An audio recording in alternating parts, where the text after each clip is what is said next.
Good evening, everyone, and welcome to Passionately Speaking, our passionate call where we talk about public speaking, where we're passionate about public speaking and hungry to learn more. And tonight we are going to talk about invisible selling. Yes, invisible selling through storytelling. I have a lot of recordings on storytelling because storytelling is so powerful to use in your speech. And that's why we want to keep talking about it. We want to keep perfecting it. So, invisible selling through storytelling. Now, why is invisible selling necessary? Because no one wants to be sold to, right? We don't like it. We want to buy, but we don't want to be sold to. The other day, I was going to Costco, and we have the AT&T little kiosks, right? And a lot of, every time we walk by there, they say something, and, I just was not in the mood, right? So I just held up my hand, right? Like, talk to the hand, don't talk to me, that kind of thing, because I just, get tired all the time. I have AT&T. That's the irony of it. I already have their services, but they don't come across that way. They just come across like, they're going to sell you something without even asking if you're already using it. So none of us like it. We want to put up this hand. We want to put up our shield. We oftentimes don't go to networking events because we're afraid people are going to show up and throw up, right? And it's just always uncomfortable. Well, it's uncomfortable for your audience too when you're sitting there selling. Now, this past Sunday, I'm in church, and most of the time, it's just a regular homily and that kind of thing. I go to Catholic church. But this particular Sunday, priest, excuse me, not pastor, but the priest was selling us on a new program that they have. And he just kept going on and on. And I love this priest. I love him. But he just kept going on and on. And I was just like, I wouldn't have bought that program, if if you just gave me the money to buy it, because it went on too long. So even when we sell, we can unsell real easy when we go down that path. So the way to fix all that, whether it's a quick walk by sale or a long drawn out sale, we can avoid all of those feelings from our audience of tension or blocking us out or by using storytelling. And if the priest would have used storytelling, it would have been much easier to not only listen to, but to change our emotional status and open our pocketbooks. You see, there's a direct line, I believe, between the mouth, right, and storytelling and the pocketbook. A little string, and you go, and you just pull on the string. And the more you pull it, the more the wallet or the purse opens up through storytelling. And that's what we're going to talk about today. So storytelling is very powerful, as you already know. Do you realize that storytelling has been around for 30,000 years? That's 30,000 years. There's, if you go on the internet, it'll say it's probably longer than that. I mean, since time began, since men and women became men and women, from Adam and Eve up, communicating, there's been stories. And we learn that stories have been passed down from generation to generation. And that's how they learned history, right? That's how history was created, because families told stories, historical stories about what happened to their ancestors. Now, like all storytelling, of course, sometimes the story gets changed a little bit. Sometimes it gets fabricated a little bit, and that's okay, because that's why they call it storytelling, right? Because sometimes the regular story might not be as exciting as if you spice it up a little bit, right? And we've all heard the fish was this big, right? Now when they tell the story, and that fish gets bigger and bigger the more they tell the story. But it really is to delight the listeners and get them to what? To listen and stay with you. So it's okay to embellish. It's okay to stretch the truth in a story, as long as people know it's a story, right? So, and that's how it's been done for centuries and centuries and centuries. And okay, so we're going to talk about the benefits first of storytelling, because storytelling, again, is invisible selling. Well, how does it work as invisible selling? Well, one way is because it suspends time. Pfft, time goes away, time disappears. You're just sitting there in a story and listening. Now, again, that's if it's told by a good storyteller. Now, what is a good storyteller? A good storyteller will use vivid images, vivid words. They don't just tell it kind of didactic, but they say, the grass was blowing in the breeze. I could feel that soft, gentle breeze on my cheek. I mean, they're very, very descriptive. And that's what we want to be. Now, we can't be descriptive in every single place in a story because that would be boring and it would take too long. You have to pick and choose those areas where you're going to really deep dive into some visual kind of words and lengthy words. So when it matters, right? Maybe at the heart of the story, stories tend to, go up, right? Like all stories in movies and things like that to a crescendo. And that's what we want to do.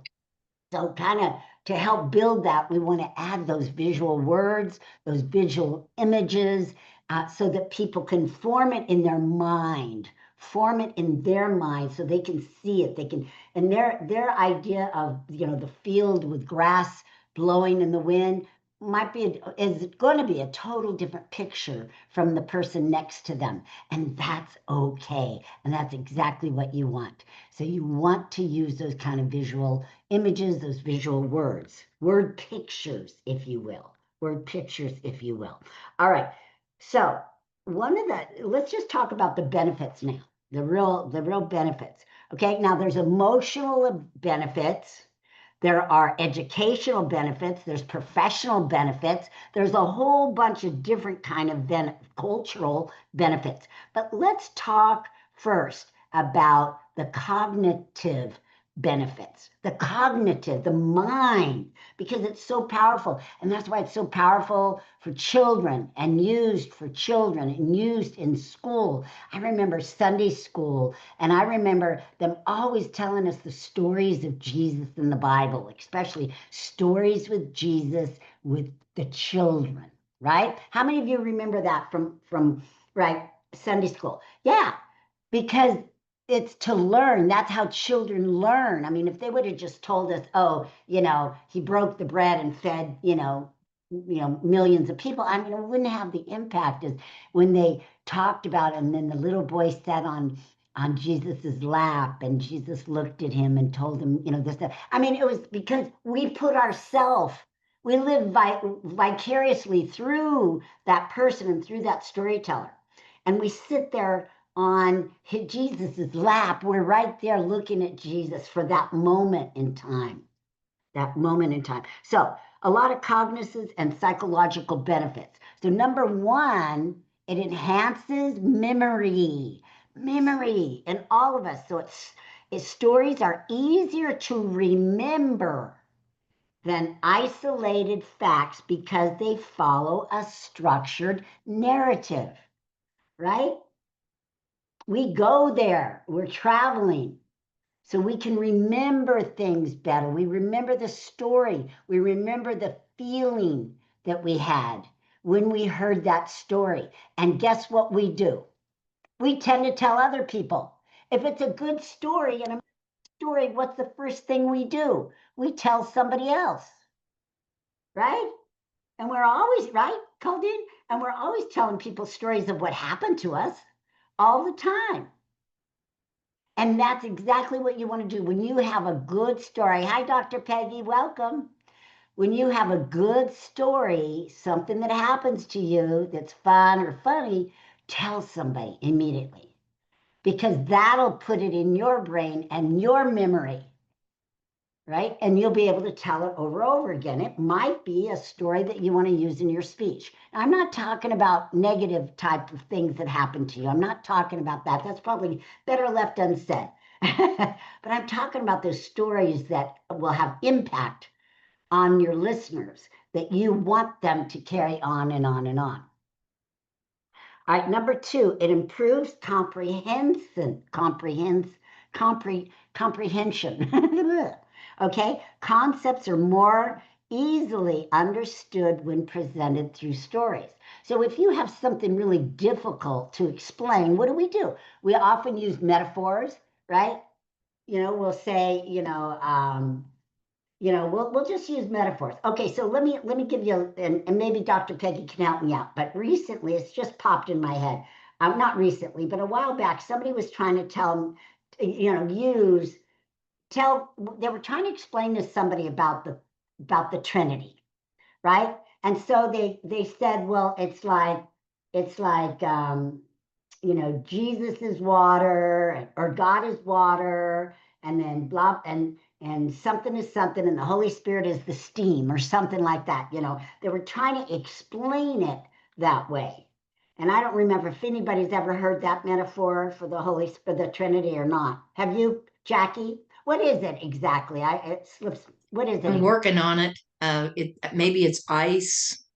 Yeah, maybe. Ice, water, and steam. Yeah, Because the Holy Spirit would be kind of like steam. I think I've heard it, but I'm not remembering either. But I think that's close. Yeah.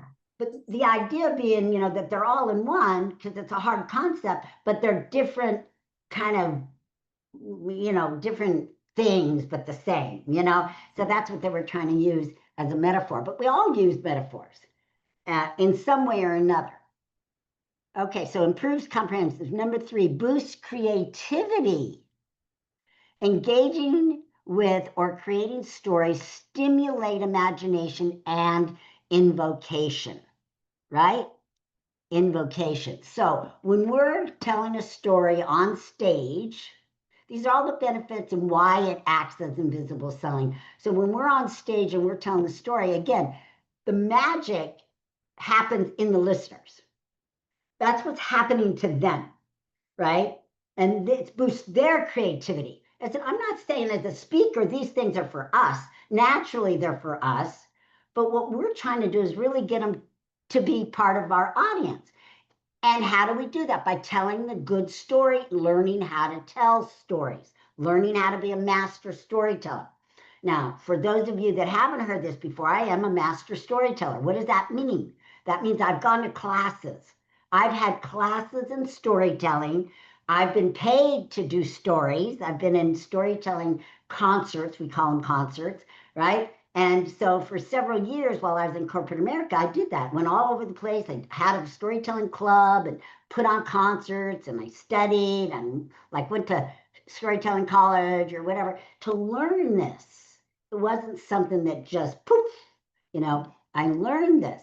And I kind of take what I learned and put it in a system so that you can learn it. And of course, I've trained it to many of you that have gone through either the speaker training or the mastermind. So we want to encourage, we want to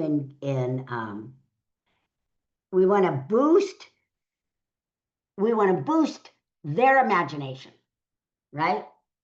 We're boosting ours already by telling the story, but we want to tell it in a way that they imagine. That's why we have to pick very specific areas where we're going to go deep with the explanation. The grass was blowing in the breeze. I could feel the heat on my face. We can't say that kind of description every place in the story because it would just make it too long. But we pick and choose. So it's like we take them up, and then maybe we take them down. Take them up and take them down. Really fun. It's really fun. Number 4, it encourages critical thinking. Critical thinking. Analyzing characters' decision, right? Thinking about the character's decision in our story and the outcome fosters a deeper way of thinking, right? Because we'll sit there even with a fairy tale and we'll go, right? I wonder why the king was mad, or I wonder why the prince didn't choose that woman, or I wonder why in the story I tell with the 3 oranges, I wonder why he didn't figure it out sooner. Why did it take the 3rd orange for him to figure out that there's ladies inside, right? That kind of thing. And why did he walk around for months and never went into the garden? And how come that little bird lived in the cage? I mean, who took care of it all that time? Like all this kind of thing, as a listener, you're thinking about because they're not, told in the story. All right, so let's take a look at the emotional and social benefits. Build empathy. Now, these emotional benefits are the ones that will do the selling. Right here. Boom. Emotional and social benefits. Build empathy. Stories help us understand different perspectives and emotions. Different perspectives and emotions within us, right? How does that make you feel? Right? We go along for the ride, but we're feeling something. Usually empathy for the characters. And oftentimes the character, if you're the speaker, the character is you, right? We look to relate. So when I tell my story about, I was really bad as a speaker when I started because I didn't get any training.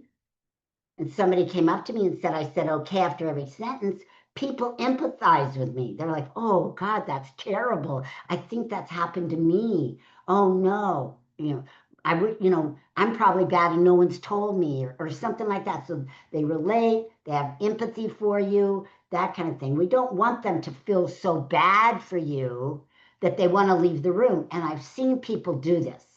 I've heard them do this. I was at an event and a woman told her story and she was too detailed and people in the room just wanted to leave. It was too much. You know what I mean? Because it was on a very dark subject.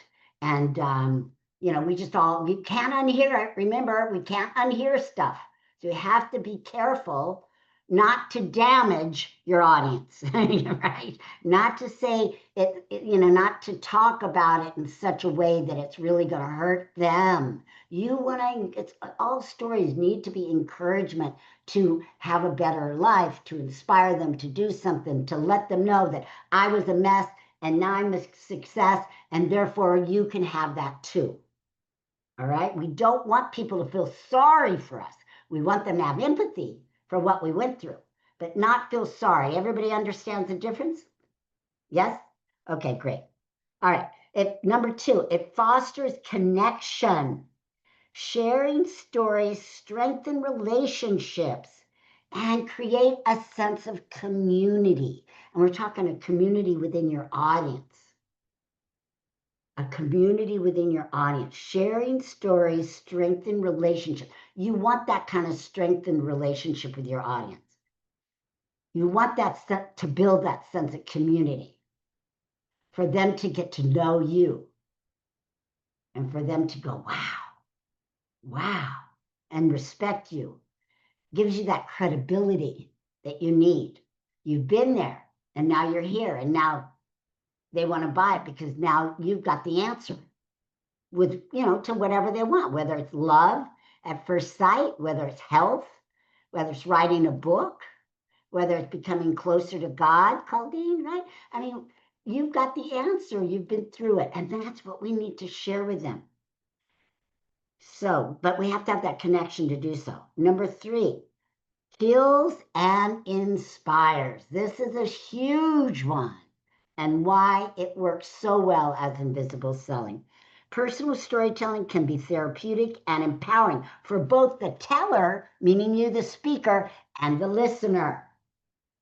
Therapeutic, right? And it can.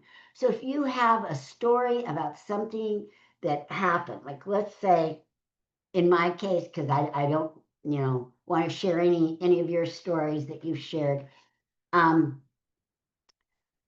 Remember, I tell you have to heal before you can go on stage because you don't want to become a blubbering idiot, that kind of thing. It's okay to like get feel it, but don't go blubbering. Okay, so I'm going to give you 2 examples. So I had a student and she had just long story short, she was in the service in Japan, serving in Japan, and her husband and her 2 sons and daughter were in a car, and they got in a horrific accident where the car turned over. Anyway, the two sons had died. They were about 8 years old. They were adopted. They were about 8 years old. The daughter lived and the husband lived. Well, she went, she's very, Christian woman of faith. And she talked about how she found letters from each of them, separate times, not expecting them. And in essence, the letter was saying goodbye. They were 8 years old, but in essence, the letter was saying goodbye, like the Holy Spirit touched their hearts, and. And so she's telling the story, and she just like telling it like nothing, right? Like, and I went up to her at one point and I said, what are you feeling? What are you feeling? Because I don't see any feeling. And if you have no feeling, we have no feeling, right? We have no feeling. It's like she was disconnected from her story. She was desensitized.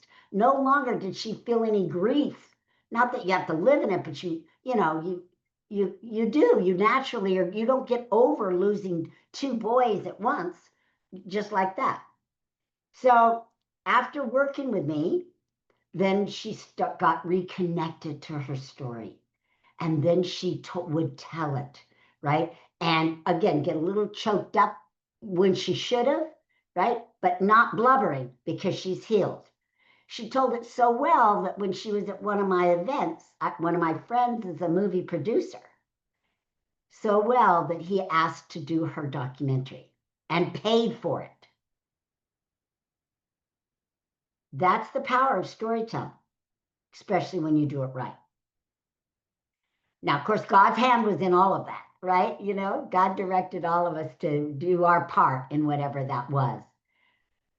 When I first started telling my story about Michael, and I do tell that story now on different occasions, but again, I wasn't blubbering, but I, was a little bit more sensitive than I am now. The more you tell it, the more you heal. Like, again, you have to heal first, but what I'm saying is you will keep on healing the more you say it, and a different kind of healing. A different kind of healing, but it's more of a permanent, confident healing. So again, stories heal and inspire. Number 4, supports identity formation. Supports identity formation, meaning telling one's story helps people understand and shape their sense of self, especially when you're doing your professional/personal story, right? Because whenever you say, I am, you are, right? Whether it's good or bad. So by telling your story, it just reinforces where you are, what you believe in, and that inspires others. It's like an anchor. Now I do this. Now I'm this, right? Boom. All right, now there's some educational benefits I'll go through quickly. But again, those were the emotional benefits, which really act as the selling part. There's educational benefits, but remember, education doesn't typically sell. We've got to be careful. We don't want to educate too much, because too much education, people are going to go, oh, I know how to do it. I don't need you.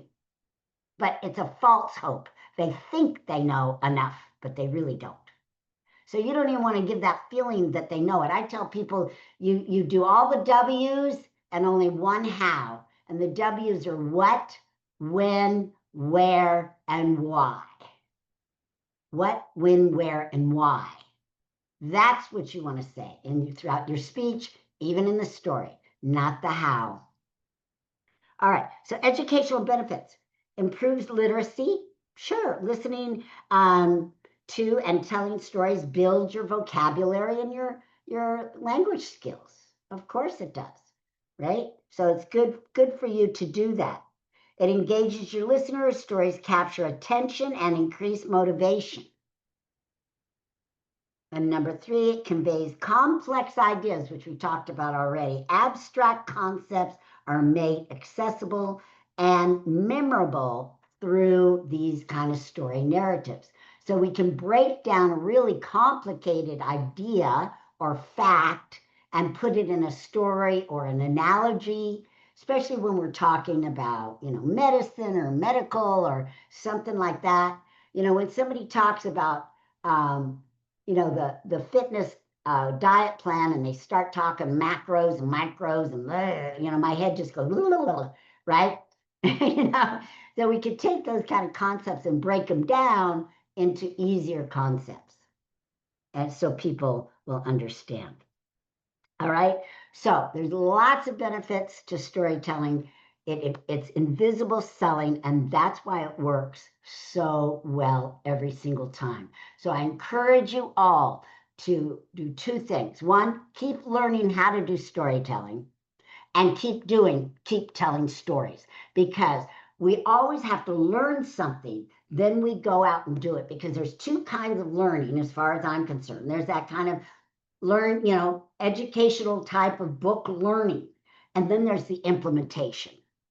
So right now it's like, for example, I'm taking posing classes. I have been throughout, because it's something you have. It's 30 seconds on stage, but those 30 seconds are so vital for the win and for you up there, right? The first time I went on stage, I didn't have lessons.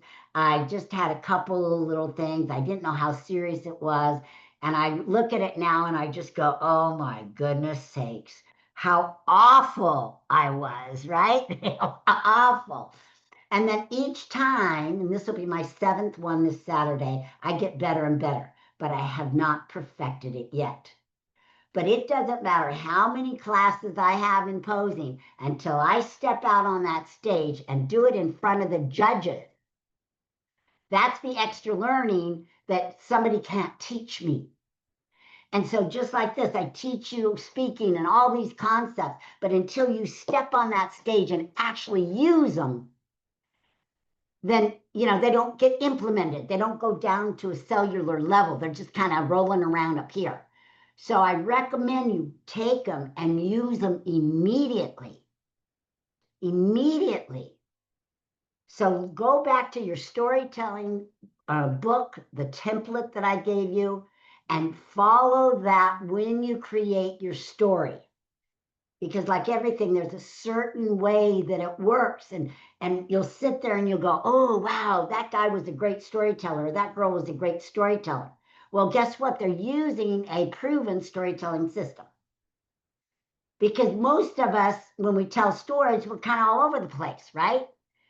Especially when we're just telling it about ourselves or what happened, we're kind of like, oh, we're over here, and then over here. And how do you know? Because you'll have questions as an audience. I mean, a lot of times I'm going, wait, what? Whoa, wait, you left something out. Where were you? It's like, whoa, the story's not making sense, you know.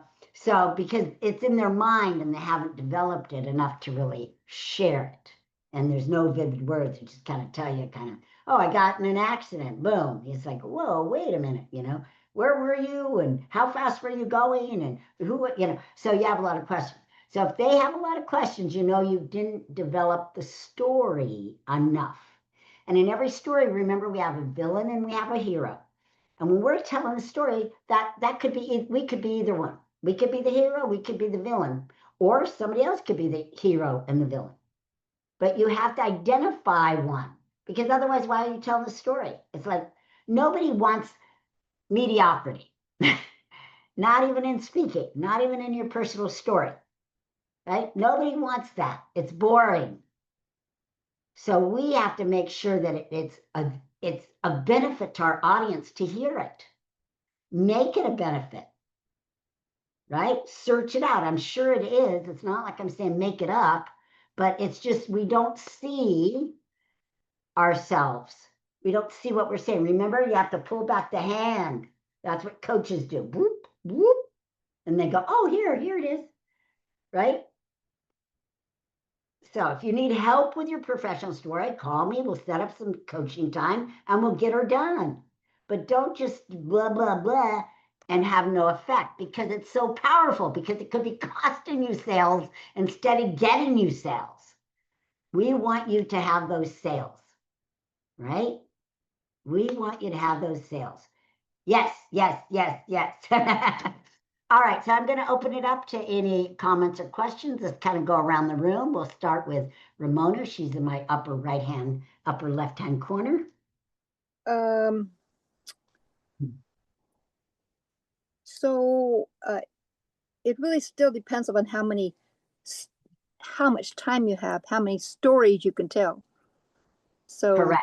how do you necessarily decide which point, like on my talk where I do A, B, C, I don't necessarily tell a story on each of those points.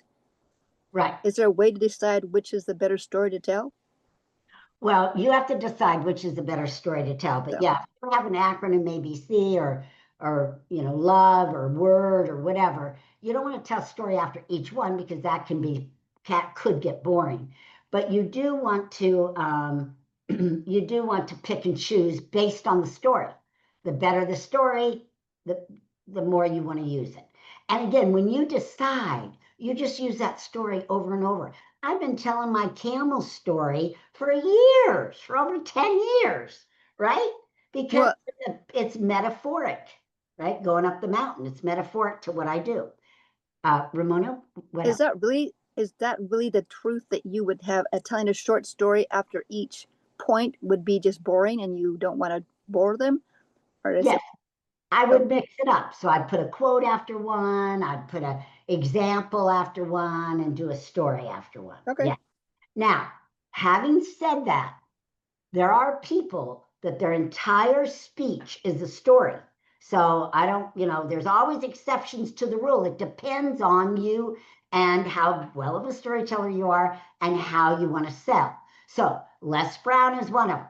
His whole entire speech is stories, but they're woven together very nicely. Another gentleman is Ben Gay III. His whole speech is a story. And he's like the top salesman. He wrote the book, The Closers. So there are exceptions, but for most of us, we're not that brilliant of a storyteller. So you want to keep them short, but put them in there.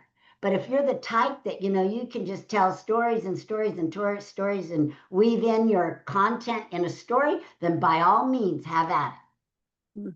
Okay? Okay. Yeah. But I'm going to tell you, those people that do, like Les Brown, right? When he does stories and then sells a story program, he does quite well. But if he was selling something else, it probably wouldn't be. Because I'll tell you honestly, I don't remember one darn thing he said. And I've heard him several times. I just know it was a whole big story, right? Dr. Renee's nodding her head too. I mean, I don't remember anything because nothing stuck out or nothing caught me emotionally, but I just went away going, man, he's a great storyteller because he is, and he laughs, ho, ho, ho, ho, ho, but I don't remember any of it. So, for us, we want our audience to remember, and at least they might remember our teaching points.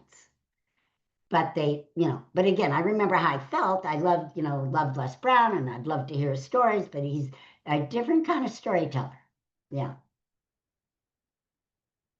Yeah, good question. All right, Jackie. I was just wondering, did you buy anything from Les Brown?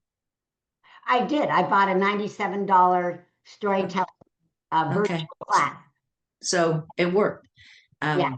That was my question. In a 10-minute business showcase, how long should you allow for your professional story? In 10 minutes, you probably, you break it down into thirds because you have the beginning, middle, and then end, and there's 2/3 in the middle. So I would say a fourth of that.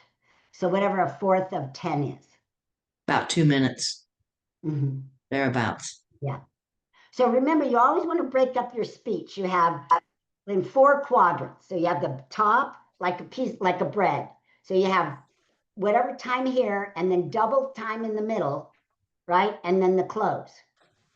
So since it's 10 minutes, just think of a fourth in the beginning, a fourth at the end, and 2/4 in the middle, or a half in the middle, right? And that way you can always break up your time evenly. Yes. Okay, thank you. The other question would be, in a referral group where they've heard you speak over and over and over again, what do you do with your professional story that they're not going?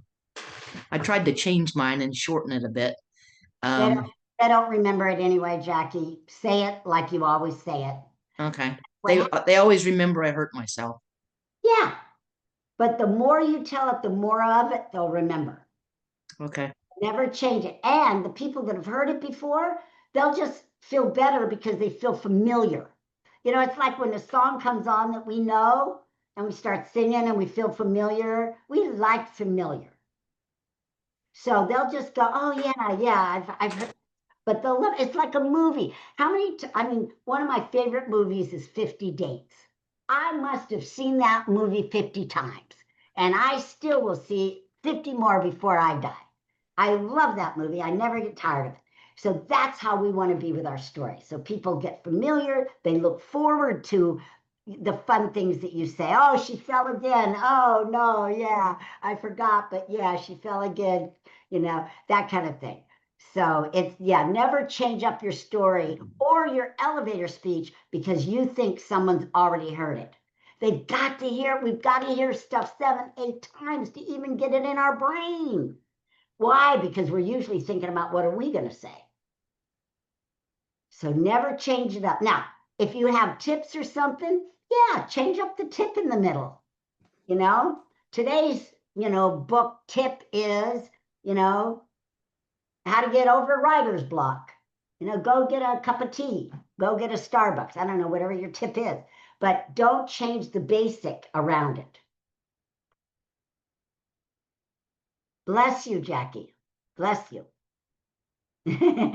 Thank you. I'm muted. Okay.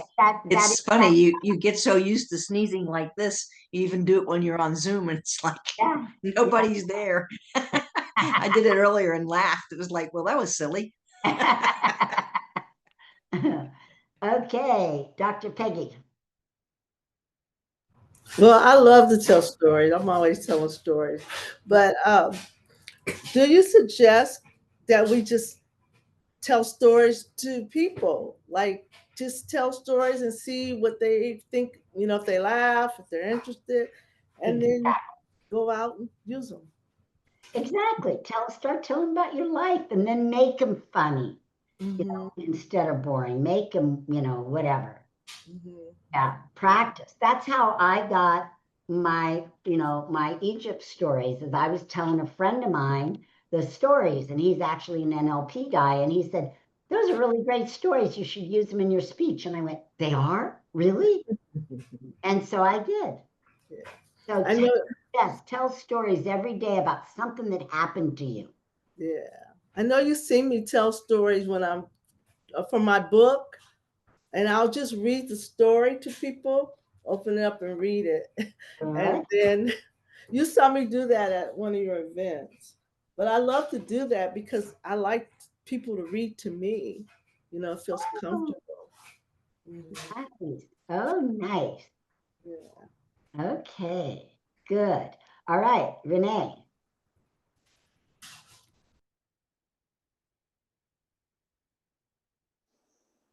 Okay.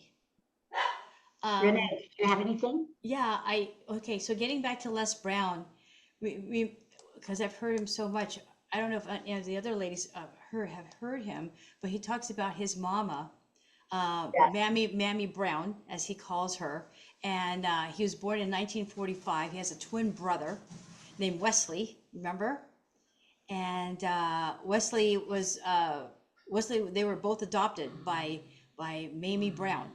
Remember that? Remember Yes. how he tells it like that? And she was a domestic worker. She was a housekeeper.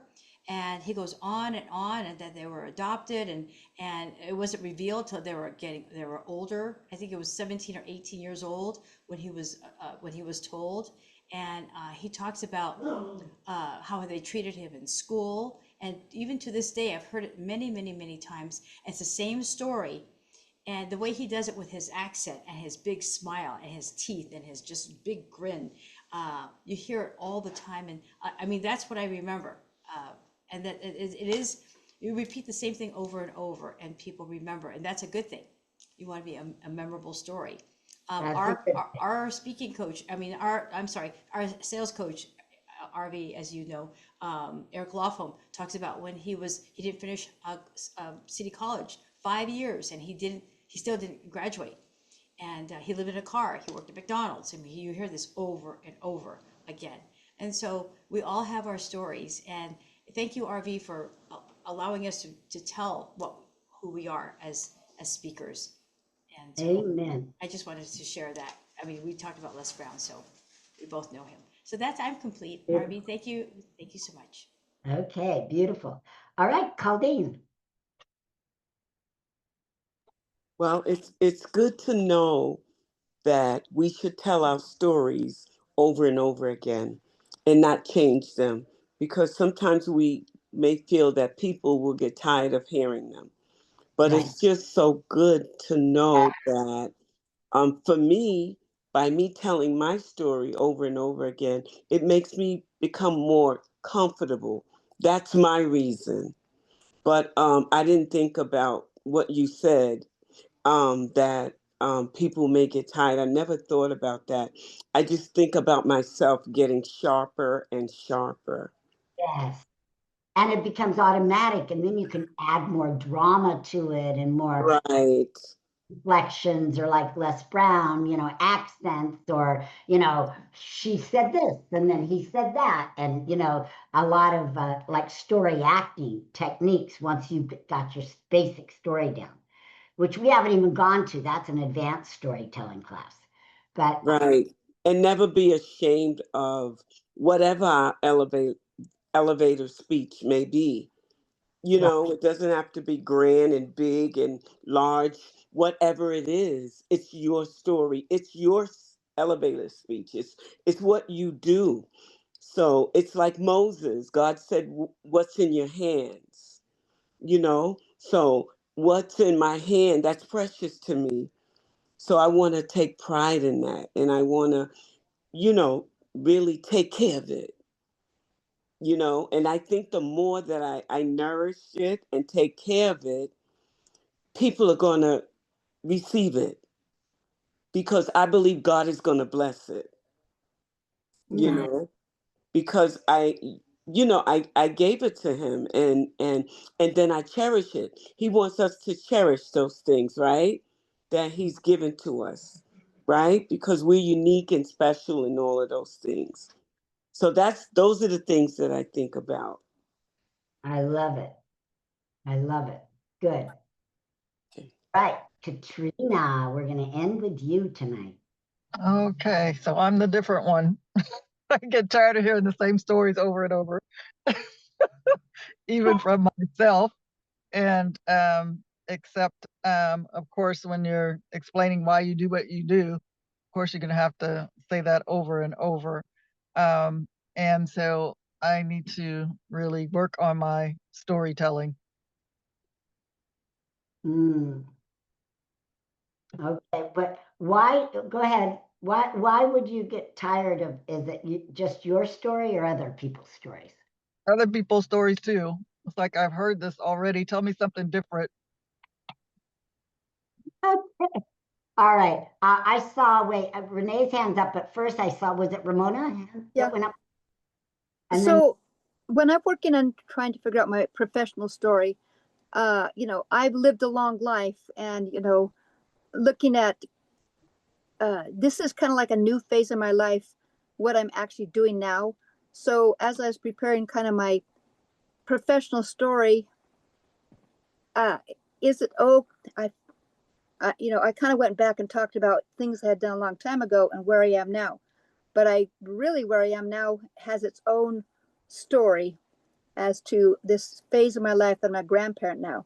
So is that okay to take that professional story from the grandparent that I am now, rather than the parent I was and now the grandparent I am. Yes, Does that absolutely. make sense? So Yeah, absolutely. And you're a good storyteller because you're a good writer, right? Your problem right now is that, and you tell them all good, but your problem is knowing when to end the story and start the education, right? Yeah.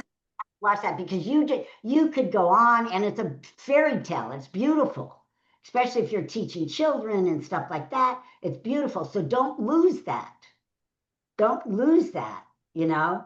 Um, so for you and yours, I would add more story and less content. okay, that makes sense.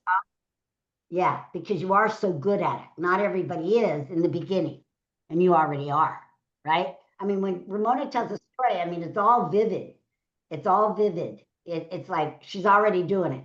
What I talked about, the words, the vivid words, she's already doing it. Must be all of her, because she's had 10 children and I do tell lots of fun stories to my grandchildren. They love me to tell adventures. she's read stories, she's told stories for her, But you're right. Telling about myself, that's a whole challenge for me, that story. Yeah, yeah, very good. Okay, that's helpful. Love for you to put together a storytelling speech, like let's say, not a long one, but maybe 10 minutes, just stories, and bring it here. Not, anytime soon, but think about that, see what it would be. Just kind of a story of life, with using your life as a metaphor for, difficult things or getting through obstacles, or, like, the I just had this image, like the old woman in the shoe. Not to say you're old, but the woman in the shoe that had so many children, she didn't know what Didn't know what to do. Yeah. Colteen's laughing. Yeah, just something fun like that as a fun speech, but that has hidden metaphors, hidden lessons in it. Kind of like my camel story, where it's all about, when I say it's not my first time, or it's not the camel's first time, it's my first time. That Yeah. underneath lesson is all about trust the system, right? And it'll take you to the mountaintop, and you'll be on stage speaking, right? I mean, Yeah. so as long as you have those intentions, that would be powerful. Oh, I got goosebumps. That'd be I'm working on it. I do have to say that I finally just yesterday morning, finally finished my itty bitty book manuscript and sent it over to Susie. So good. now I'm back to doing my speech because I had to get that off my plate. Of course. Good for So, you. That's a big win. All yeah. right. Renee. Okay, so I forgot to say this, Arvee. We were talking about speeches and repeating it over and over. When I used to go to a lot of networking meetings, a lot, like let's say 18 to 20 a month, and they would see me, the audience right away would say, yes, dear, yes, dear, yes, dear. Because my thing would be in the beginning to hook, what's the best way to get along with your spouse? It's whether your husband or wife, and they would say yes dear, yes dear, yes dear. So I just get up, and it's just a very familiar audience, and you're talking about familiarity. As soon as I get up, I'm not even at the stage yet, and everyone's saying yes dear, yes dear, yes dear. So it was just a cute little thing. That's all, because it's familiar, and they feel comfortable, because that's what people say. It's called respect for your spouse, and it's for men and women, not just one-sided. So it isn't just about love, it's respect, acknowledgement, attention, affection, and open communication. But most importantly, respecting God first, loving yourself, and respecting your spouse. So that's what I share. Bravo. Yeah, thank you. I love it. Okay, everyone. Well, let's give everybody hearts and a little love. I'm going to miss you all for 3 weeks, but I hope you can look at some of the archives and do some of the work and that kind of thing. Ooh, how did that heart happen? Peggy, what did you, it was somebody, the little on the side, it's like, how interesting that is. How interesting. I think it was Katrina's. It kind of did a sparkle around. Weird. Yeah. Balloons. I love all these things. Anyway. We wish you all the best, Arvee. Safe travels, Arvee. Safe travels. Well, Saturday's going to be a tough one. I was in my CBP meeting this morning talking about it, and it's like, I really thought, everything would be fine. I could go up there, skip and a hop and a jump because it's Michael's. Go on. It's Michael's graduation to heaven date, right? And I thought this would be a good cover up so that I don't have to deal with it. But I'll tell you what, I got all choked up. I'm like, man, pray for me that I can do this. Because I thought I'd be over. It's been 4 years, but boy, it comes back like a lead balloon. So that's the main thing. Like, what did I do? What did I sign up for? Oops. But anyway, so that's Saturday. And yeah, and Jackie, I'd love you to come, but I might not even get on stage till 11, maybe later. There's no guarantee, time we get on. I think I should be there. The men go first. That's why. Oh. Start, men go first, and then the women come on. The old ladies started. Oh, that would be good. Well, if you think I just have to be at my grandson's soccer game at 1. Yeah. And I'm about a half an hour from downtown to where I have to be. But yeah, darn. Yeah, all the other go first, like in bikinis, the very last one. Yeah, it's like the wellness, the physique, the figure, fit model, they all go before the bikinis go. So I'm like the last of the women, but the first in my group because I'm the oldest. Well, 60 plus. Age does have some privileges. Yeah. So, not very many. the apples. Where did you find the apples? There's that one. There's the high. I'm looking for the stilettos. There's the heel one. Yeah, there's stilettos one. I love that. I'm looking for it. I can't find it. By the way, that's my next book is Strutting Your Stilettos. The cover is gorgeous. I'll show it to you all later. Boysenberries for Knott's Berry. Oh, I love the boysenberries. Boysenberry pie. Berries too. Okay. All right, ladies. You know what? I'm so proud of you and everything all of you've done. Just keep coming back, keep learning, and you take 3 weeks off, but do go to the archives and look around and come back and report.